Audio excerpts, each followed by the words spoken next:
Hello, everybody. My name's Chris Roberts. I'm from Calgary, although I go to school in Edmonton, which is not a very fun commute. I've been working on African business issues for close to 20 years now before I went back to grad school.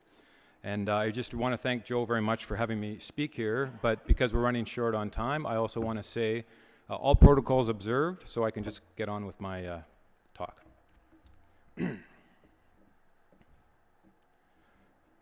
I was given a specific mandate by NSI to write a chapter in the upcoming CIDR, and they basically said, review the extractive industry, the evolution of extractive industries in Africa, and do it in 6,000 words.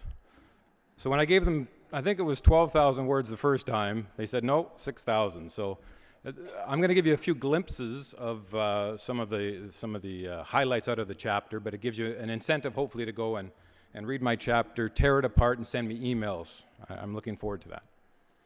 So the mandate was about historical evolution, basically focusing on the last 20 years, basically since the liberalization of the mining sector.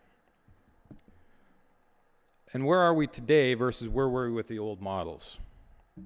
And then finally, and we've seen already today, we've talked about all the different initiatives that Africa is front and center with, especially on this panel as well. But so is Africa at that point where the Africa mining vision that Pedro so eloquently told us about, is Africa ready to move in that direction, given everything where it's been?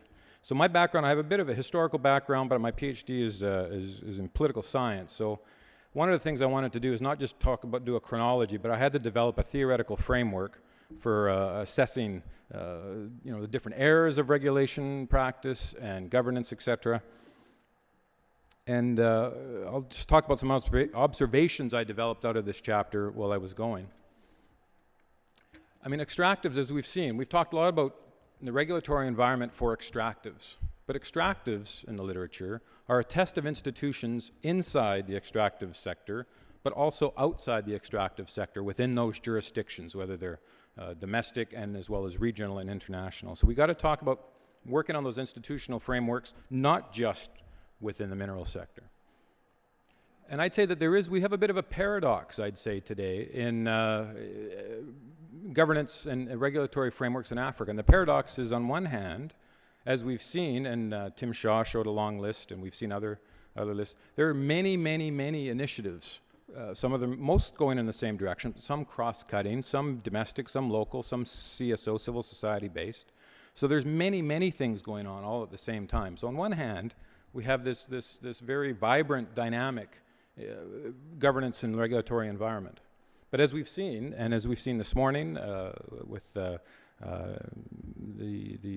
African, I guess it's Benson, the Capacity Building Foundation, and the work I've been doing on the ground, and many of people have been doing here, there are some real capacity gaps. I mean, so we have too much governance at one level, and we have not enough at the real practical level. So that's something that's, people might disagree with me on that, but I say we have this paradox that needs to be addressed. And as we've seen, and everybody has just said, there's no silver bullet policy choices in this. This is a long-term process of institutional cultivation to allow extractives to play a role in social, economic development as well as structural transformation. So as Ian said this morning, he pointed out a lot of areas where Africa plays a major role in certain commodities. But as we know, there's over 60 mineral commodities plus oil and gas. And Africa still is underrepresented in a lot of different categories. Doesn't have a comparative advantages in everything. And parts of Africa have comparative advantages and others don't. So people can bypass Africa. Africa is not everybody has to go to Africa for everything. So in a lot of cases, companies will look elsewhere. Investment might go elsewhere. So Africa has to be careful. African jurisdictions, national jurisdictions have to be careful about assuming that companies will come no matter what the regulatory framework is. This is something that's very important. And also, I wanted to point out and this is something that hasn't really been brought up, comparative advantage in minerals and is not a function solely of geology, and that's what we tend to think, right? It's actually a function of geology and a whole bunch of other factors that change over time. And if we don't look at those other factors and we only focus on the geology, we're not going to get to the root of the problem here. So as I was going through trying to really sort of figure out where Africa's been and how governance and regulations interact, I've came up with 4 levels of analysis. And I'm just going to zip through these, but I think we have to disaggregate the governance and regulations and regulatory objectives, et cetera, rather than just thinking about governance. We just have to focus on good governance. There's a lot more to it than that. So there's governance orientations that states have either through historical reasons, through leadership transitions, through constitutional frameworks. So there's a governance orientation that you have to consider. And then we talk about what we're talking about this today as the pillars. I don't mean to keep it. We have to work on those pillars: transparency, accountability, rule of law. These are institutional pillars, but they are influenced by the governance orientation of that jurisdiction. And then you have to have, and this is what I'll talk about in a second, there are different regulatory objectives in the mineral sector. So if you have a value maximization objective, your regulatory framework is going to be different, and it has to be different, than if you're actually trying to use minerals to catalyze industrialization. And I'll explain that in a second. And then there's different regulatory approaches, right? You can have command control economies, you can have self-regulation, you can have a hybrid of the two. But what we see in Africa today, in 2012, 2013, we have this hybrid. We have transnational, regional, local, domestic, plus all these different types all working at the same time. So this is where and everybody said this in their presentations, we have a complex regulatory environment in Africa today. So when I talk about value maximization, so we're narrowing down on regulatory objectives. When I talk about value maximization, I'm not talking about governments getting every dollar out of every unit that's mined. I'm talking about countries maximizing their geological inheritance, which means actually having active and fairly enabling high-risk exploration and projects across the country. So you have to, if you want to maximize your geological inheritance, you have to sort of make sure that you do have people poking around. I mean, government can do some of that work, but it has to be companies that are doing the exploration to figure out whether certain deposits, which people say they're there, are actually economically viable. NRCan says, and hopefully, I don't know if there's a steal anybody's thunder, but NRCan, I mean, has sort of pointed out that you need 10,000 occurrences of minerals to produce one mine. That's a lot of exploration and work that's being done. And that's part of this thing, this idea of risk and this idea of geology just being there. This isn't how the mining sector works. Oil and gas is a little different, but similar. So that's value maximization. You want to get as much going on in the extractives as possible. And then you have mitigation. Well, we've all talked about mitigation, everything from the environment, socioeconomic, land issues, water, governance, transparency, accountability. These are all mitigation issues. So this is a whole category that's then impacted on which way you go versus the value maximization and the catalyst objectives. So catalyst, this is what we want. This is the African Mining Vision really wants the mining sector to be for development, to catalyze industrial structural change in Africa, which is everybody's hope, I think, over the long term. But the regulatory framework that promotes that actually works against the value maximization of minerals. So you're going to, on one side, in the value maximization, you're enabling risk. On the other side, you're actually trying to control and constrain risk to a degree. Hopefully I'll get some questions about that. And just quickly, I'm going to talk about the contradictions that these different objectives actually have to be dealt with. These are tensions that have to be dealt with. So contradiction one is just that one between value maximization and catalyst objectives. There's a contradiction there. And then, of course, there's always going to be contradictions if you want more mining, if you want more industrialization, there's going to be mitigation and different types of mitigation issues that you have to address. And as the economy grows, of course, mitigation issues just grow with it. So you have to have the capacity to deal with economic growth in general, no matter which way it's being pushed.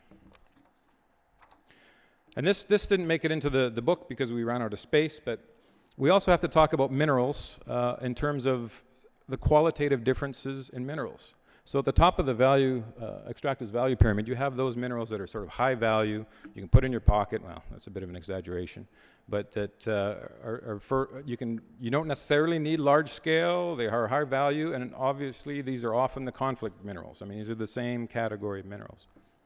But where you have real opportunities for value added are in the middle three layers, and that's the industrial minerals, right? It's the base metals, and some of the other higher value minerals. That's where that bulge in the middle is where if you focus on those, you can actually start to have real, you can have upstream, downstream, and side stream linkages. And we have to think about minerals not just as one category, but there's implications for different mineral development. So I'm not going to go through all this. What I did is I sort of, there's a periodic part of the chapter which talks about how before, the mid-1980s, 1987, 1988, I mean, Africa had most African governments, and whether they were Nkrumah, Nyerere, Nigeria, you can almost look at any government, no matter their overall orientation, they often They nationalized the state mining company. They nationalized mining companies, or had big parts of them. They nationalized oil companies. It was a state-led development approach, which people wanted to move fast, and they thought this was the way to do it. So with liberalization, I mean, it's a lot more, of course, a lot more detailed than that. But I've identified 4 periods just since the end of the state-led period. And of course, the first one goes from about mid-80s to 1997.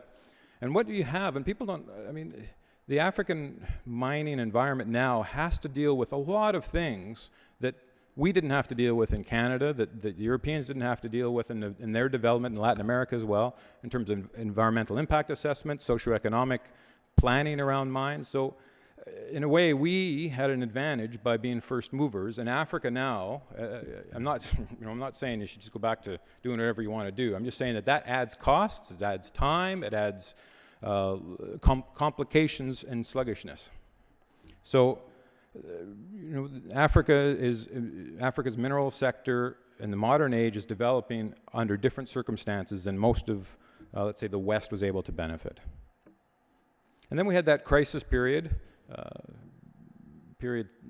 Crisis, consolidation, transition period that goes probably, 97 from the BRICS crash, the implosion of the DRC, lots of different factors there.